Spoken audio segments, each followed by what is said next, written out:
Make sure you're subscribed to Issues Etc. Type Issues Etc. in your podcast provider, hit that subscribe button, and leave us a 5-star review. This will make it easier for other podcast listeners to find Issues Etc.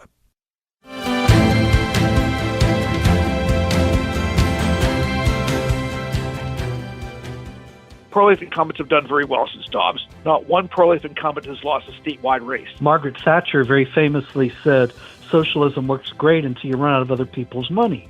In the Islamic system, the system works great until you run out of the infidels' money. I love this quotation from Luther. He says, "Spare me from a church in which there are no sinners." The essential character of being a Christian is to be a redeemed sinner. If we are Christians and we suffer, is that so unbelievable that we should bear a splinter of Jesus' cross after he has gone through so much as a perfect one? Hospice nurses driving around from patient to patient love listening to Issues Etc. Well, say what you want about the regime in Iran. They are certainly persistent. They're consistent, too. The Christians had it hard in Iran before the war. Now, after the war is appearing to wind down very, very slowly, the regime is emboldened and targeting Christians again. Greetings and welcome to Issues Etc. live on this Wednesday afternoon, July the 1st. I'm Todd Wilkin. Thanks for tuning us in. We'll be talking with Terry Mattingly about media coverage of Christians in Iran. Then we'll begin a series on divorce and remarriage with Dr. Ben Mays of Concordia Theological Seminary, Fort Wayne, Indiana. Terry Mattingly is Senior Fellow on Communications and Culture at St. Constantine College in Houston, Texas. He writes Rational Sheep, a Substack newsletter on faith, family, and mass media. He's author of the National On Religion column for the Andrews McMeel Universal Syndicate. And for 2 decades, he led the GetReligion.org website. Terry, welcome back. Glad to be here. So while claims about converts to Christianity in Iran have circulated in social media and Christian news outlets, why hasn't this story received mainstream news coverage? Well, there are a lot of logical reasons if you stop and think about it. But one of the biggest reasons, I think, is, for the last 4 or 5 years, I have received a pretty steady stream of media, forwarded social media claims, Christian Broadcast Network URLs, a lot of different things of that sort. People send it to me saying, look at this great revival that's occurring in Iran. Why isn't this getting any coverage? And you could say that one reason is that they're sending these URLs to me instead of sending them week after week to the religion beat reporter at the Associated Press. Or they aren't purchasing a couple of plane tickets and sitting in the lobby of the New York Times the way other activist groups do and demand at least 30 minutes with an editor at the Times. In other words, they have an assumption that no one in the media, now this assumption may turn out to be right, but they have an assumption that no one in the media is interested in this story. And I think that is somewhat of a safe assumption. But when you have something as big as the conflict between America and Iran right now, and you have even social media images and footage coming out of demonstrators being slaughtered in the streets of Tehran,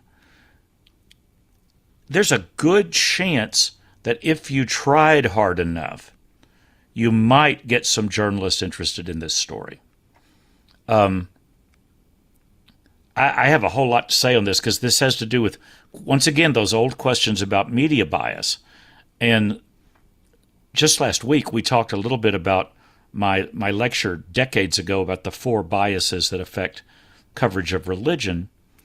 Well, this is a case where we can't forget the most practical of reasons they're not covering the story is that because of the war and because of the danger involved and because of the high expense of trying to run foreign bureaus, very few mainstream news outlets have working bureaus in Iran. It's just not something they can afford to do or that it's safe to do at this point. Or they might, with the permission of the regime, send a reporter in every once in a while and report a story out of there. But how do you think a reporter from the Associated Press or CNN or a major outlet, how would they be received if they landed on the ground in Tehran and immediately started trying to seek out meetings with Christian pastors, evangelists, and people in the underground, deep underground church, trying to report the facts of what's happening to Christians who attempt to convert in Iran? There's just a lot of reasons why this is a dangerous story, but you throw in the fact that we're in a time right now. I honestly don't think the mainstream press in America, and you and I need to discuss several reasons why this is. I don't think the mainstream press has decided whether it should cover bad stories about the Iranian regime, because covering bad stories about the Iranian regime might be viewed by strong supporters of the mainstream press as, wait for it, folks, because you know it's obvious, support for the Trump administration. Or even, this was going to be my finale, but we'll come back to this, I think right now a lot of journalists are scared to look at the actions of the Iranian regime in any manner that's viewed as critical because they're afraid of being seen as pro-Israel. Well, we'll come back to that, but the point I'm trying to make here is we've got this bias of space, time, and resources. They don't have the money to do it. And then second, we have the bias of knowledge, which my old phrase for that is you can't write a story if you don't know that it exists. And right now, I'm not sure a lot of mainstream reporters know anything at all about what's happening in the underground church in Iran. So it could be that they're not prejudiced against it. They just don't know anything. And they're not getting emails from Christian activists. And they're certainly not getting them from Christian activists linked to the Vatican, because to some degree, journalists sometimes, when push comes to shove in international affairs, the only voice that matters is the Vatican. And this story right now, the underground church story in Iran, appears to mainly be about evangelical Protestants. And as much as I would want the Vatican to call a press conference about that, I don't see them doing it. So let's go through the several reasons that you mentioned a couple, but let's go through them in a little more detail. Several reasons why stories that would reflect negatively on the current regime in Iran are off the radar or simply not in the cards for the mainstream media. Well, it's like I said, right now, and you know that I don't like playing the Donald Trump card very often because in so many mainstream stories, that seems to be the only thing that matters.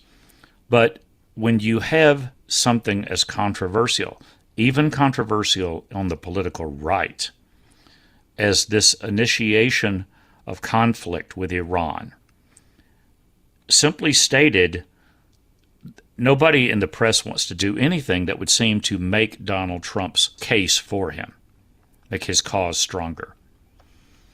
And I kept waiting for some sort of major report on the crackdown on protesters in the streets of Tehran, and which we've have reports in European media and elsewhere that as many as 50,000 people may have been killed protesting the current regime.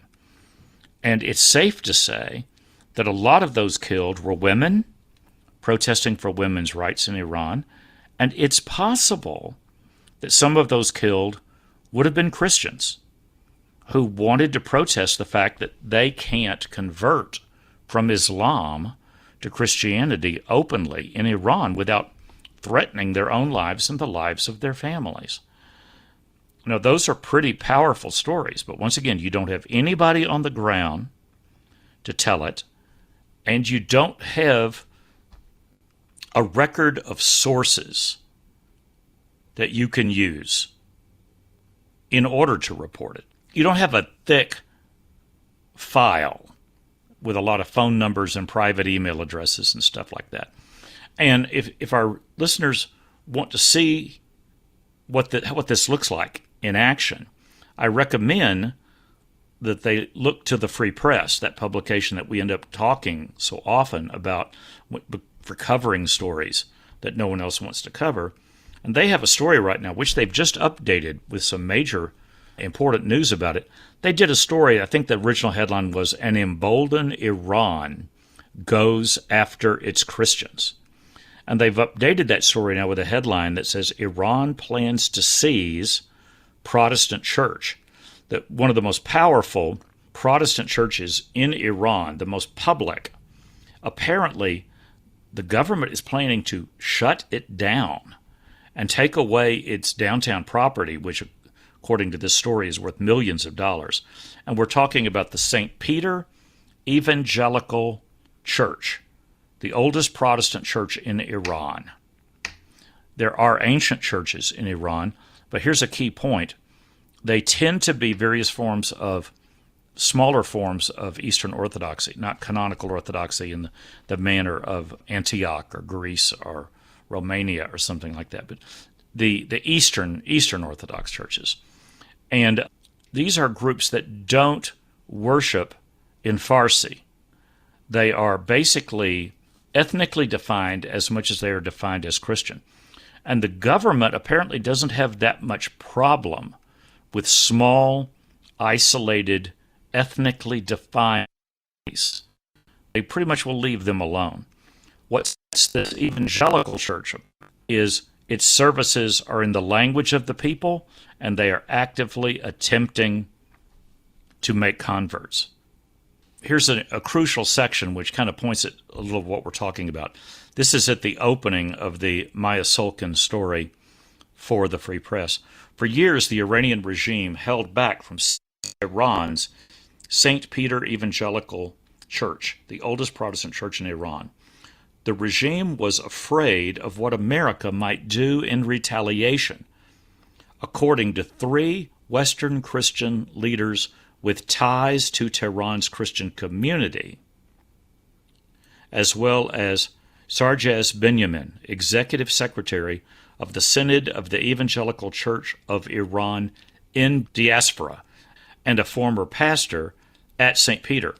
Okay, so notice how in getting sources about what's happening to this church, this major body in Tehran, we're dealing with Western leaders who are secretly in touch with Christians in Iran, and a former pastor of the church who now has been run outside of Iran and is a leader of this church in the diaspora. So you don't have, it seems, journalists don't have the ability to just pick up their cell phone and call someone in Tehran and say, look out your window, what's happening? During a lot of international disputes in the past, long ago, in Denver even, all the way back in the 80s, when you had things happening in Africa, you had things happening in parts of the Middle East, and the foreign desk would come over to me and say, Terry, how should we attempt to cover this story if we don't have sources on the ground in these dangerous or out-of-the-way places in the continent of Africa or other parts of the world where the disputes were occurring? And I said, here's a suggestion. Why don't you call the Southern Baptist Convention or the Assemblies of God and see if they would trust you enough to give you a couple of phone numbers of missionaries who are on the ground in those countries. You could then call the missionaries and say what I was jokingly saying earlier, look out your window and tell us what's happening in your city.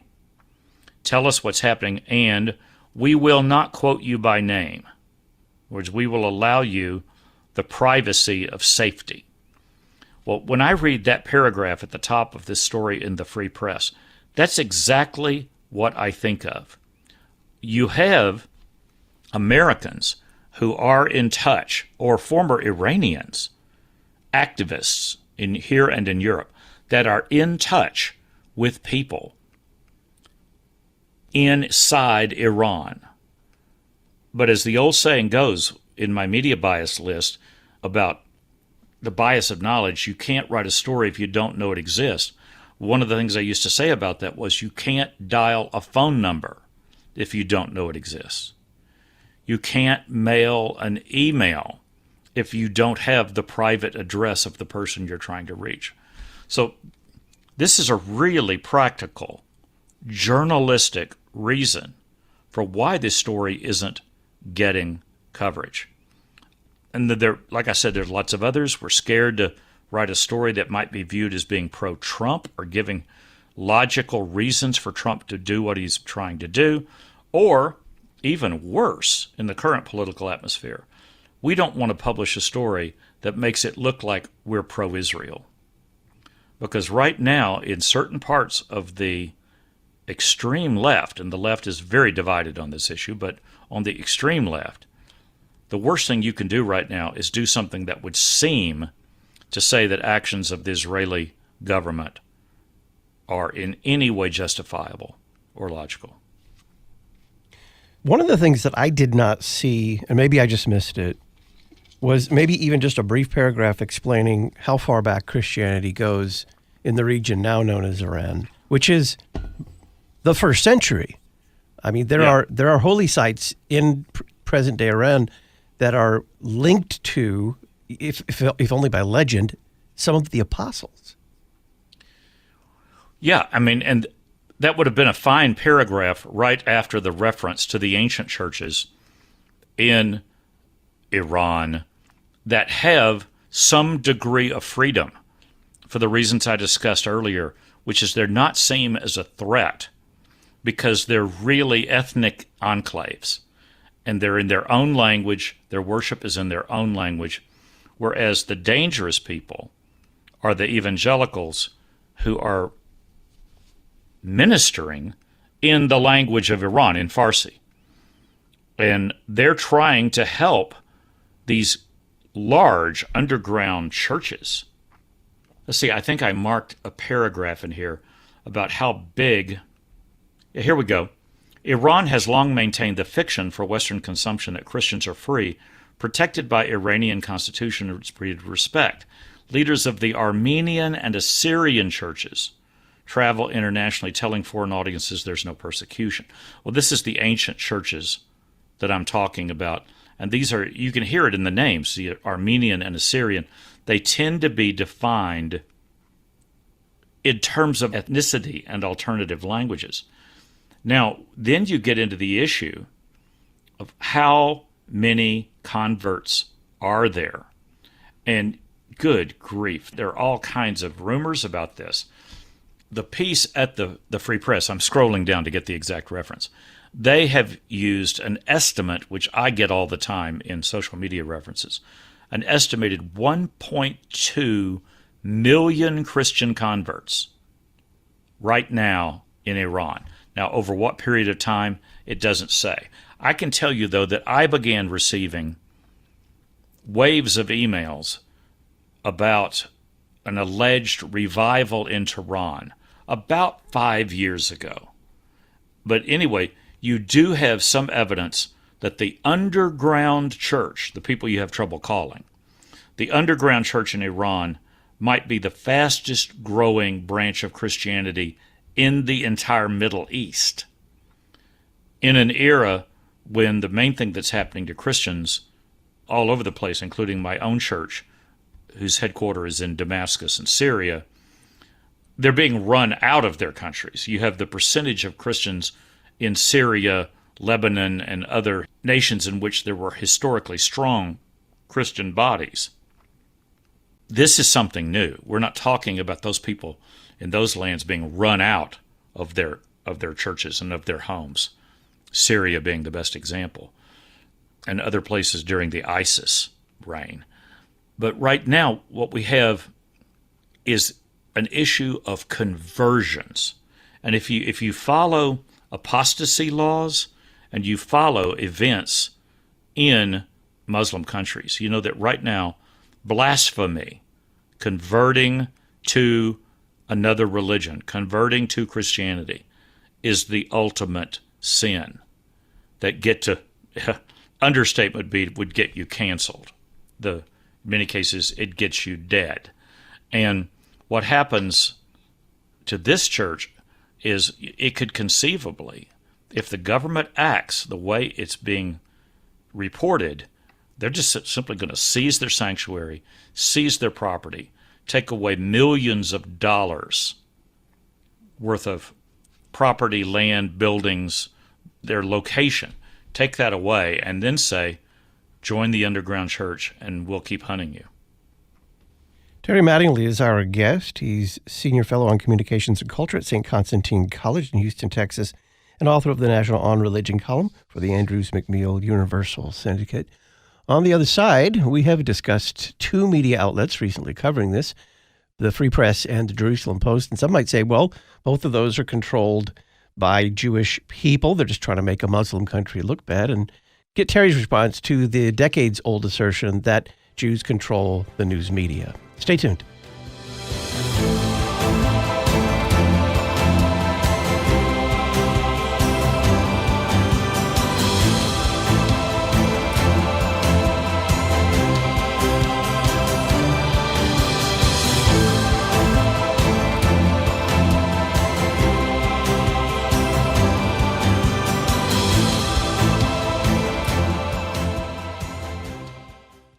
The church's music from the 2nd century. Shepherd of tender youth, guiding in love and truth. The 6th century.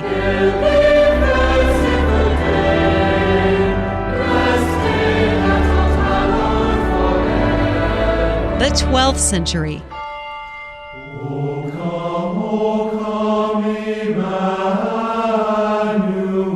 The 16th century.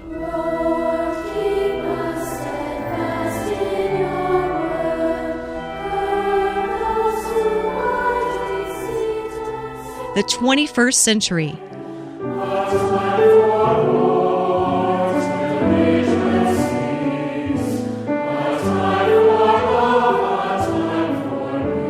The best of the church's music from the past 2,000 years. LutheranPublicRadio.org. Solid, serious, substantive. You're listening to Issues, Etc. Every child should have the opportunity for a beautiful classical education. Simply Classical offers curriculum for students who have learning challenges. Each subject moves at a slower pace with lots of repetition to foster mastery. This Christian curriculum is accessible to all, so any child can receive a beautiful education.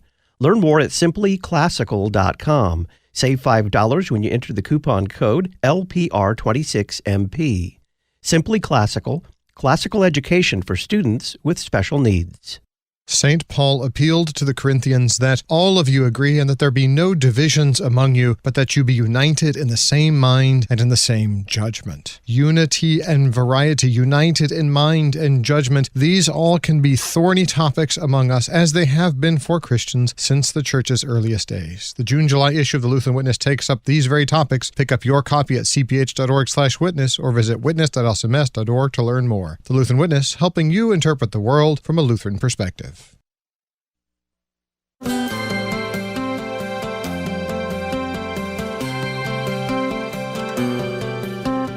If you're attending the 69th regular convention of the Lutheran Church Missouri Synod in Phoenix later this month, be sure to stop by the booth for Lutherans for Life, equipping Lutherans and their neighbors to be gospel-motivated voices for life. Lutherans for Life. Terry Mattingly is our guest. We're talking about media coverage of Christians in Iran. So, Terry, we've discussed two media outlets recently covering this state of Christianity in Iran, the Free Press and the Jerusalem Post. The Free Press founded by Bari Weiss, the Jerusalem Post out of Tel Aviv, I believe. Some might say that these news outlets are so pro-Israel and that they are just writing about this story to make a Muslim nation look bad. How would you respond?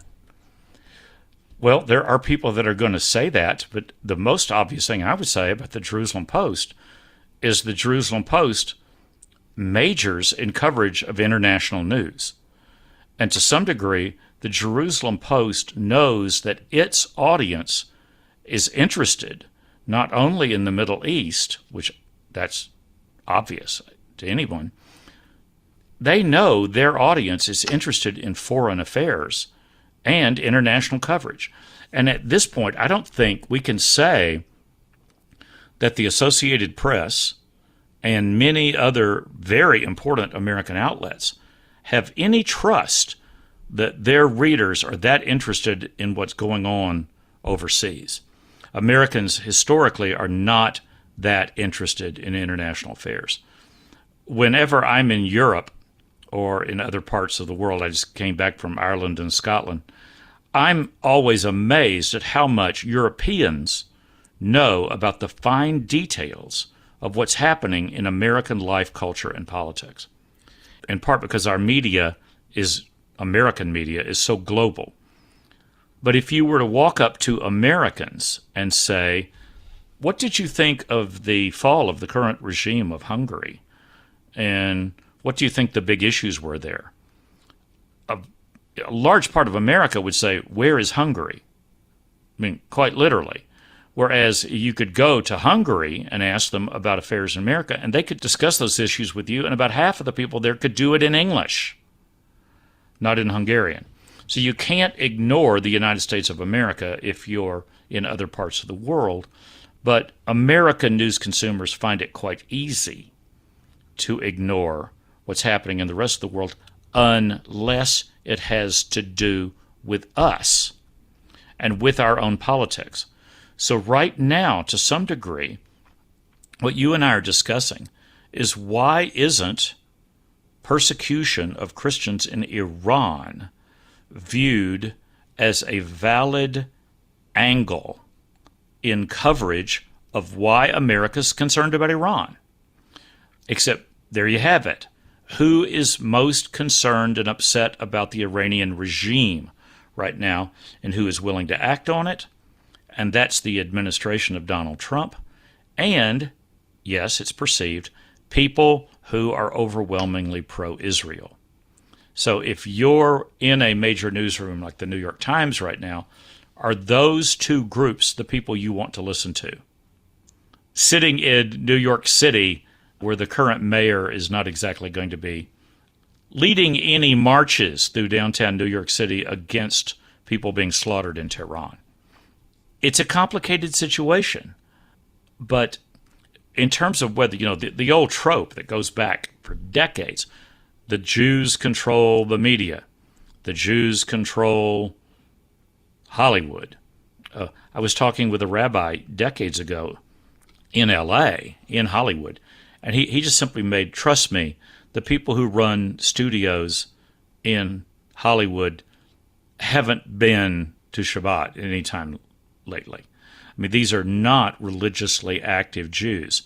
At some point, you just have to ask about whether certain groups in our culture, defined in terms of Harvard and Yale degrees and upper elites, whether those people have more power than normal in our media. Sure, I guess we could talk about that. And to some degree, secular Jews play some role in that. But I think right now we've moved into an era that is far too secular to have to worry about whether Jewish believers are having something to do with steering most of the coverage of the Middle East. And the Jerusalem Post, like I said, I think the main thing, in the Jerusalem Post, you're going to see all kinds of Jewish perspectives because that's their territory and they know it. You're going to see just as many Jewish leaders who are opposed to what the current regime of Israel is doing as you are Jewish voices that are in favor of it. So that's just called knowing your beat and knowing your country. So I don't have a lot to say about that other than this larger issue of whether our media thinks that covering the abuses and the terrible actions of the Iranian regime would somehow be seen as pro-Trump and pro-Israel. I think that's what we're dealing with here, not whether or not this has something to do with the Jewish faith. So the Trump State Department has got a lot on its plate, to say the least. But they also tend to, under Marco Rubio, pay pretty careful attention to things like this. I would also like to see a follow-up saying, not necessarily what is the Trump administration going to do about that. That's somewhat unpredictable, but what, go to the State Department for comment, something along those lines. Yeah, or let me back it one stage away from that. This may sound very conspiracy theory oriented for me, but I wouldn't be surprised if some conservative religious groups in America, Southern Baptist Convention, the Ethics and Religious Liberty Commission at the Southern Baptist Convention, some of these people that you would expect to be ringing the White House up and saying, where's our statements of what's happening, in terms of people being slaughtered in Tehran? Where's our statements? Why isn't the Secretary of State doing a press conference right now protesting the seizure of this church in Iran? I'm wondering how many conservative Christians who are very active in politics, how many of them in the last couple of weeks haven't been told by their sources and their contacts at the White House, folks, calm down. But if we don't get some kind of agreement with the Iranian government right now, and we don't get gas prices down, we are dead in the midterm elections. So cut the president some slack right now. He's going to do what he has to do to try to survive and to keep our people in the House and Senate. Now, do you think that's a crazy way of stating it, or have you had any thoughts along those lines? Well, I think that's just a kind of recognizing the reality of the political fallout that geopolitics inevitably has on the United States. Yeah. So we're heading into, obviously House and Senate now, we're being told, are both up for grabs. I'm sure that whatever deal he could get, Trump wanted it now.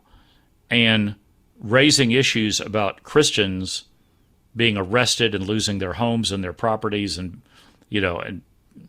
maybe being tried for converting from Islam, I'm not sure that's a subject he wants to bring up right now if he's trying to get some kind of agreement with the regime in Tehran, especially since it's obvious that no matter how many of their leaders you killed, bombed, or drove into hiding, I think everyone would agree at this point that the basic structure of the Iranian Islamic regime is intact. Maybe it's definitely still in power, even if parts of it are not intact. Let's turn that statement around. So this is why I wondered, I just went to the website of the Southern Baptist Convention to see if in their recent meetings in Phoenix, did they pass a resolution about Iran? And they didn't. The Southern Baptist Convention has a long history of concern about the religious liberty of people in nations like Iran. And it's pretty easy to find resolutions by the SBC that mention Iran.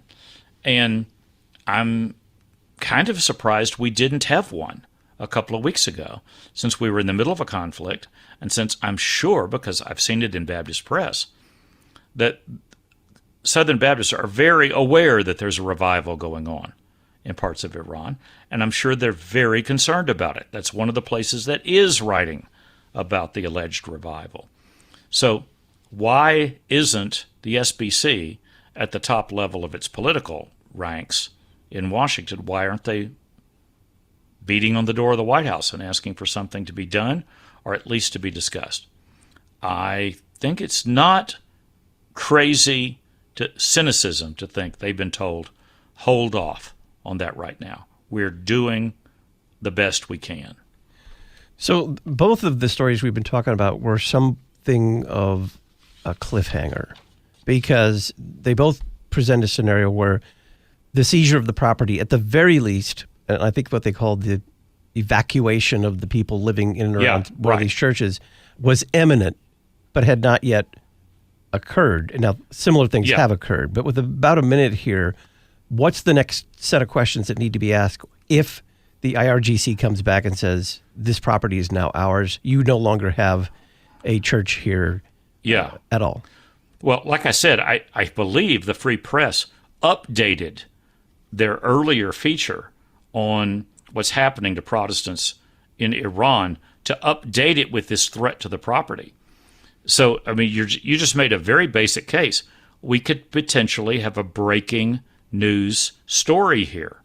So this isn't even like background now on something that might happen or a trend that's been going on for 2 or 3 years and now we need to talk about it. You're saying this could turn into a boots on the ground seizure of the church.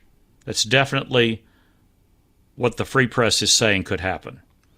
Well, at that point, I think the question for newsrooms is, are you going to try to reach people there now, or you are at least going to show video when smartphone video starts coming out of the church being seized or something like that? It's another question. Are you going to ignore this story, even when it turns into live boots and live bullets? Are you going to ignore this story or not? And if you're going to ignore it, what's the logic for ignoring it? That's what happens next. Does this turn into a boots-on-the-ground story? And what happens?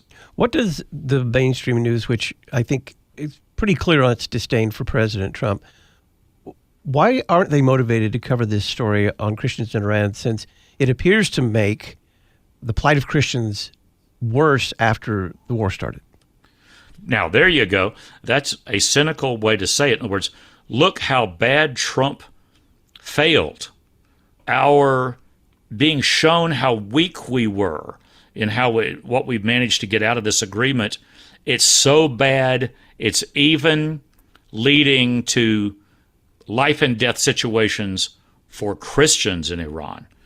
I think, my friend, you may have just made a cynical but realistic case for why you could see this on the front page of the New York Times. Congratulations. Terry Mattingly, Senior Fellow on Communications and Culture at St. Constantine College in Houston, Texas. He writes Rational Sheep, a Substack newsletter on faith, family, and mass media. He's author of the National On Religion column for the Andrews McMeel Universal Syndicate, and for 2 decades, he led the GetReligion.org website. Terry, thank you. Glad to be here. Dr. Ben Mays joins us on the other side of the break. We will begin a series with him on divorce and remarriage.